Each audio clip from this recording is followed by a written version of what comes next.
દીકરી વાલનો દરિયો. પણ ના, તમે લોકો તો ત્યારે નાચવા ગાવામાં બિઝી હતા ને. પપ્પા તમે વલ્લા વલ્લા ને બા તમે હા દુબઈ જશું, હોનું ખરીદીશું, તો લો ખરીદો. આ 5 લાખના ચક્કરમાં પહેલા અમેરિકા ગયું ને હવે દુબઈ પણ જશે. ના ના રાહુલ ના, તારું દુબઈ ઓન છે બેટા. અત્યારે બજારમાં એમ વાત છે કે માસુકભાઈ દુબઈથી આવી ગયા છે, સમજો. અને તું તો જાણે જ છે માસુકભાઈ સાથે મારા ડાયરેક્ટ કોન્ટેક્ટ. સીધો એમની કેબિનમાં પહોંચી જઈશ અને તારી વાત કરી લઈશ. એ તો ઠીક છે પપ્પા, પણ મારા બધા ઓરિજિનલ સર્ટિફિકેટ્સ ઓલા ઉત્કર્ષ પાસે જતા રહ્યા છે, એનું શું? અને પપ્પા તમે જે પેલું કેરેક્ટર સર્ટિફિકેટ બનાવી આપ્યું હતું ને નકલી, એનું પણ શું?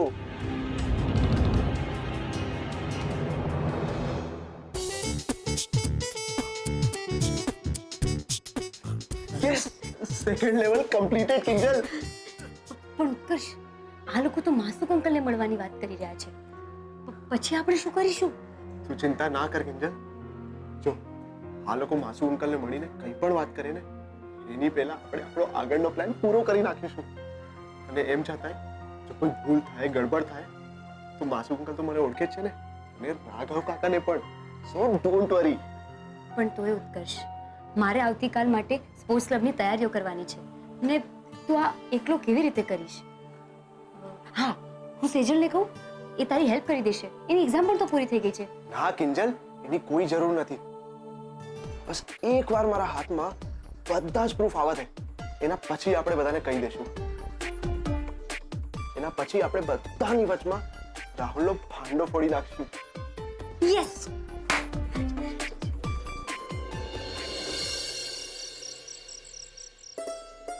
ભાવે સૂપ?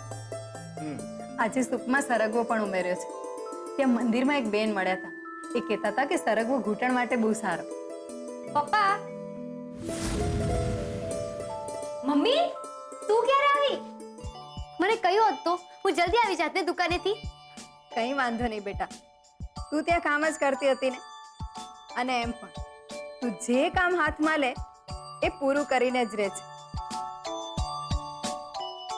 પછી ભલે ને કોઈ તારાથી નારાજ હોય, તારું મોઢું પણ ના જોવા માંગતું હોય. મમ્મી, કેલેન્ડરમાં તારીખ જે ગઈ એ ગઈ, પાછી આવવાની છે નહીં ને, તો તું પણ એ બધું ભૂલી જા. ને પપ્પા બોલતા થઈ ગયા એટલે વાત પૂરી થઈ ગઈ. હે ને પપ્પા?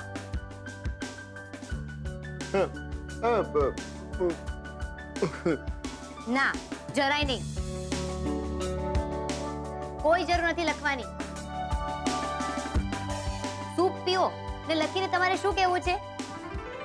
કે મારે દુકાને આવવું છે, દુકાન જોવી છે, દુકાન કેવી લાગે છે, એમ જ ને? તો એમાં શું થઈ ગયું એ તો હું તમને ફોનમાં પણ બતાવી શકું. ઉભા રહો. હા, જુઓ. અરે અચ્છા, એનો મતલબ તમારે જાતે જઈને દુકાન જોવી છે.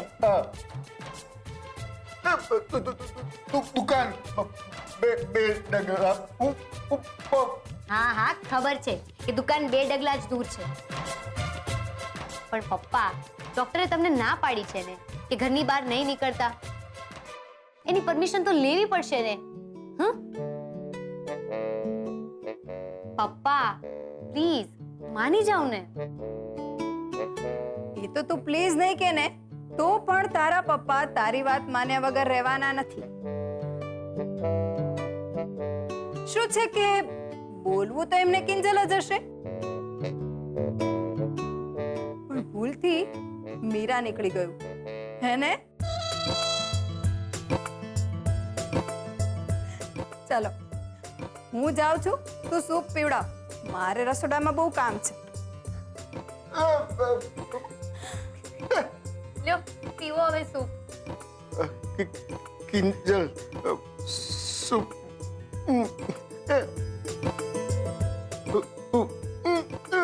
પણ મમ્મી મને અહીંથી બધું દેખાય છે. હા, સૂપ તમારે જ પીવાનું છે, કિંજલે નહીં. લ્યો હજી લ્યો એનું નામ મીરા.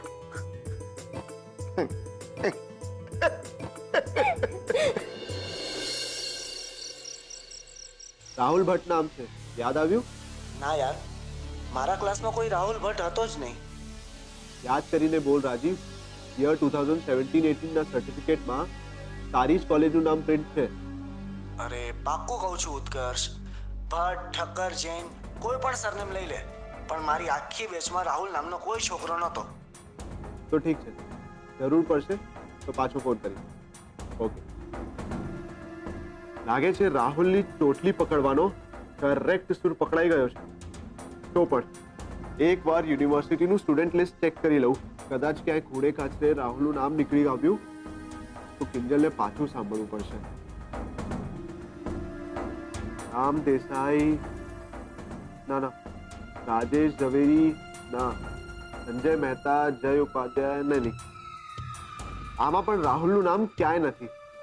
એટલે એ તો ફિક્સ છે કે રાહુલના બધા જ સર્ટિફિકેટ ફેક છે. હવે એકવાર પાઇનેપલ કંપનીમાં પૂછી જોઉં કે તમે કયા બેઝ પર રાહુલને 2 લાખ રૂપિયાનો પગાર આપવા ફિક્સ કર્યો છે.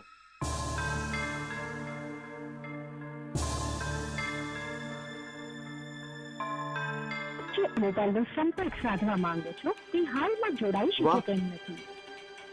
નંબર અમેરિકાનો ને ઓપરેટર બોલે ગુજરાતીમાં અને પાછો નંબર પણ અવેલેબલ નથી. ઉત્કર્ષ, તું રાહુલની સચ્ચાઈની બહુ નજીક છે. કામે લાગી જા બેટા, કામે લાગી જા. જય શ્રી રામ.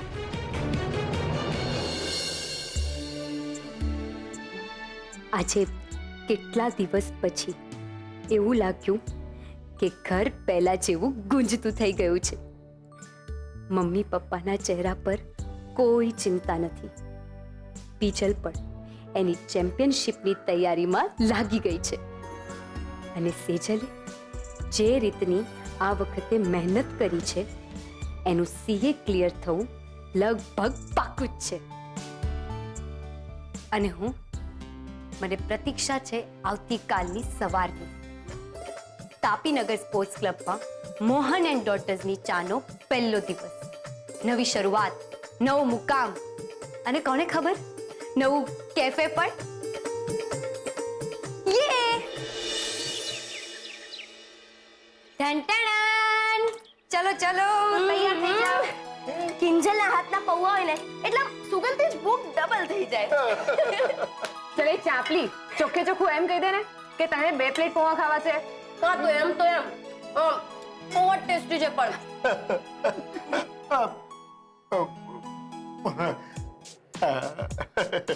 ના હો, મને ખબર છે ગઈકાલનો સૂપ કોના પેટમાં ગયેલો.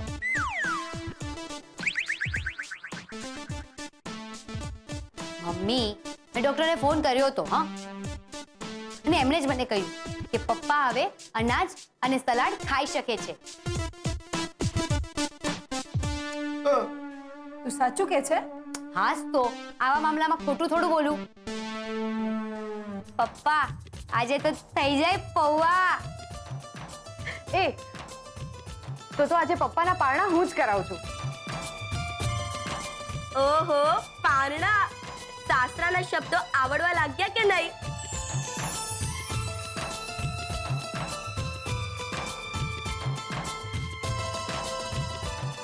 એવું કંઈ નથી. હા, આ તો જસ્ટ હું કિંજલને મદદ કરી રહી હતી.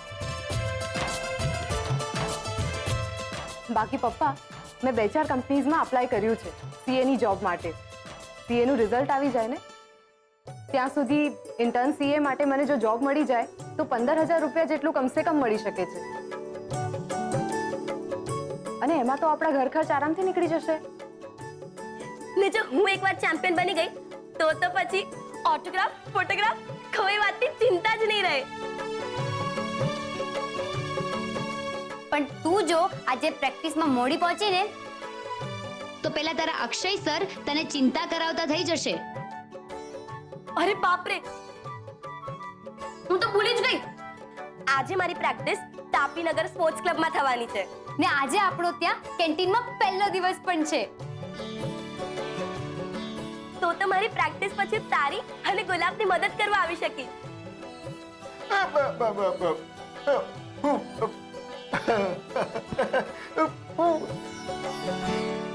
ના, જરાય નહીં. તમે દુકાને નહીં જાઓ. તાપી દુકાન પપ્પા, દુકાન ખાલી નહીં રે.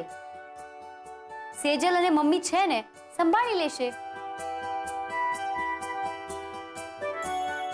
ને આમ પણ ડોક્ટર સાથે મારે જ્યારે તમારી પૌવા વાળી વાત થઈ હતી ત્યારે મેં એમને તમારા દુકાન પર બેસવાનો સવાલ પણ કર્યો હતો. ને એમણે મને કહ્યું કે એ 2 દિવસ માટે બહાર જઈ રહ્યા છે. આવશે તમારું ચેકઅપ કરવા એટલે જણાવશે. કે તમે દુકાન પર આવ જાવ કરી શકો છો કે નહીં.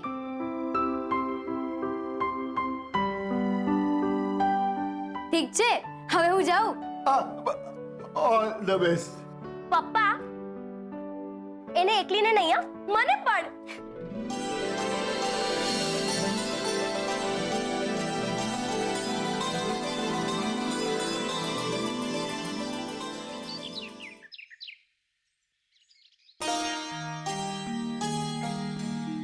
વાહ ભાઈ વાહ, ખરેખર આ મજા ત્યાં દુબઈમાં નહોતી. કેમ? આરતી વહુના હાથના પૌવા તો મારા કરતા પણ સરસ હોય છે. વાત સાચી છે, પણ કિંગશુક આપણી આરતી વહુને કામ કરવા દે તો ને.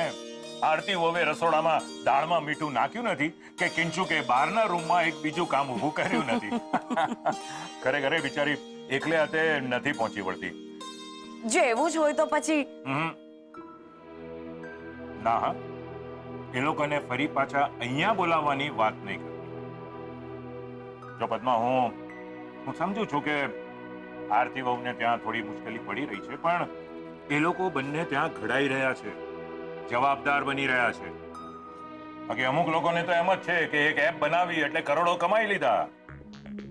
એ પણ થઈ જશે પપ્પા. એમ અત્યાર સુધીમાં કેટલા કમાયો ભાઈ? 1000, 10,000, 1 લાખ કે પછી 10 લાખ? પપ્પા, તમને મને આમ નીચો દેખાડીને શું મજા આવે છે? પહેલા તો તું નાસ્તો કરી, અને બીજી વાત, સેજલની એક્ઝામ પૂરી થઈ છે, અને સદનસીબે જો આ વખતે સીએ થઈ ગઈ ને તો એનો શરૂઆતનો પગાર જ 30 થી 40 હજાર. એટલે પત્નીને દાબમાં રાખી શકાય એટલું કમાવાની આવડત તો છે ને તારામાં? કે પછી આખી જિંદગી પત્નીના દાબમાં જ જીવવું છે?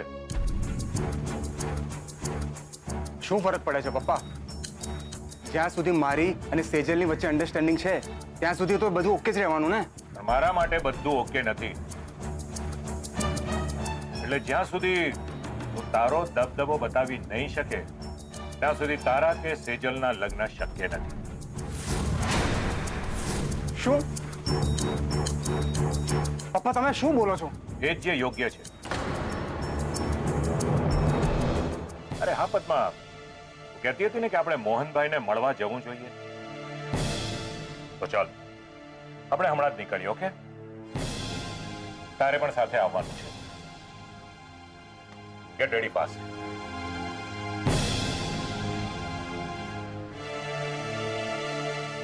આ જોયું ને તે પપ્પાએ નવા નાટક શરૂ કર્યા. હવે પદ્મા, બેટા, મને તારા પપ્પા બોલાવે છે.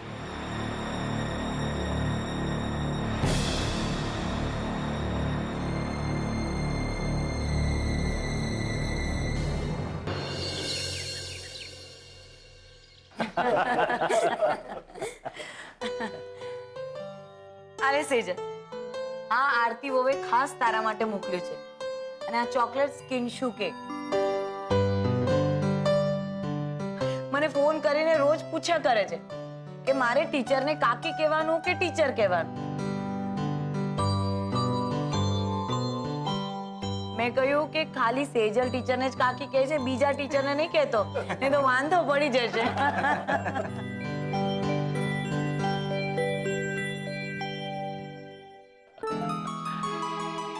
અરે હા મોહનભાઈ, તમારી તબિયત હવે સુધરી રહી છે એ વાત જાણીને મને આનંદ થયો. અરે હા કિંજલ, મને એ વાત જાણીને પણ બહુ જ આનંદ થયો કે તે ચાની દુકાન ફરીથી સંભાળી લીધી છે.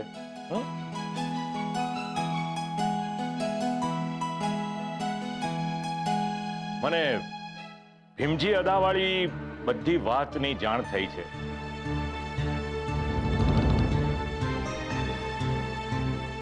અને મને એ પણ ખબર પડી છે કે તે કઈ રીતે લક્ષ્મણ રેખા બનાવીને પોતાના હકની લડાઈ જીતી લીધી.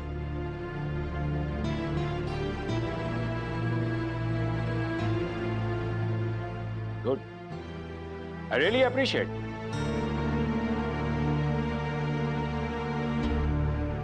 પણ મારો એક પ્રોબ્લેમ છે.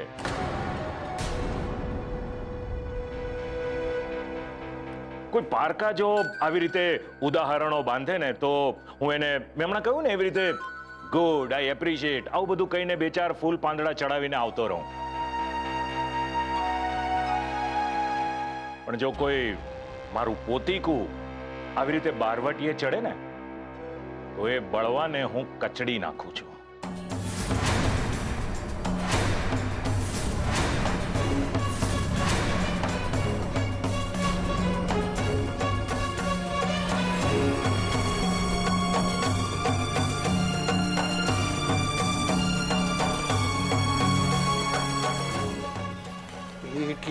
એટલે મોહનભાઈ, તમે પહેલેથી જ જાણો છો કે હું આ લગ્નની બહુ ફેવરમાં પહેલેથી નથી.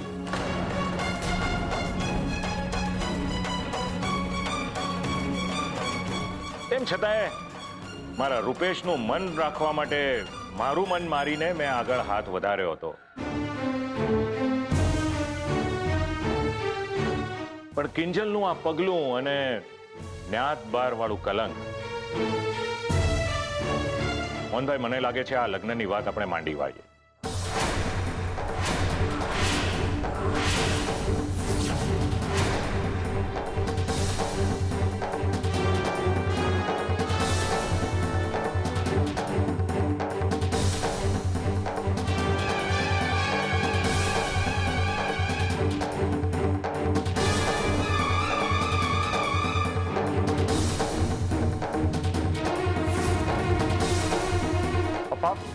પપ્પા, તમે શું બોલી રહ્યા છો? ઘરે મને બીજી વાત કહીને અહીંયા લઈ આવ્યા ને હવે લગ્ન તોડવાની વાતો કરો છો?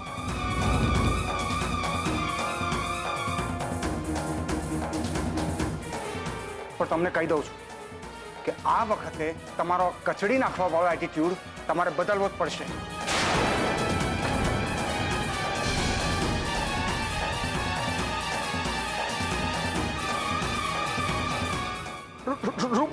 રૂપેશ, રેવા દો મોહનભાઈ. એમને તો બસ એમની જીતની પડી છે, દીકરાની નહીં. વાત માત્ર આપણા દીકરાની નથી પદ્મા, આપણા માન મોભાની પણ છે.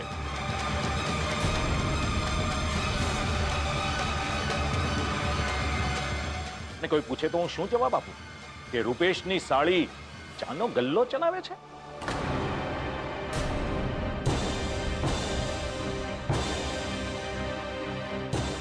અને રૂપેશના સાસરા વાળાને નાદબાર કરી મુકાયા છે એમ?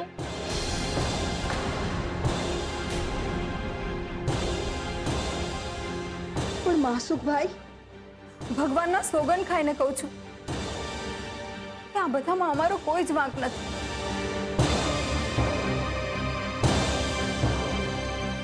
પરિસ્થિતિ અને પેટની ભૂખના કારણે કિંજલે આ નિર્ણય લીધો છે. મેં પણ પરિસ્થિતિ જોઈને જ આ નિર્ણય લીધો છે. એકવાર નાત બાર વાળી વાતને જતી કરી શકાય કે અમે સંઘવી, તમે ભટ્ટ.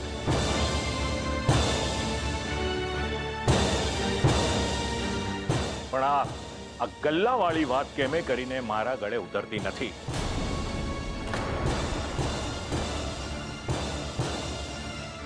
સોરી મોહનભાઈ, તમે સારા માણસ છો, પણ જાણી જોઈને કુહાડી પર પગ મૂકવાનો મને કોઈ શોખ નથી.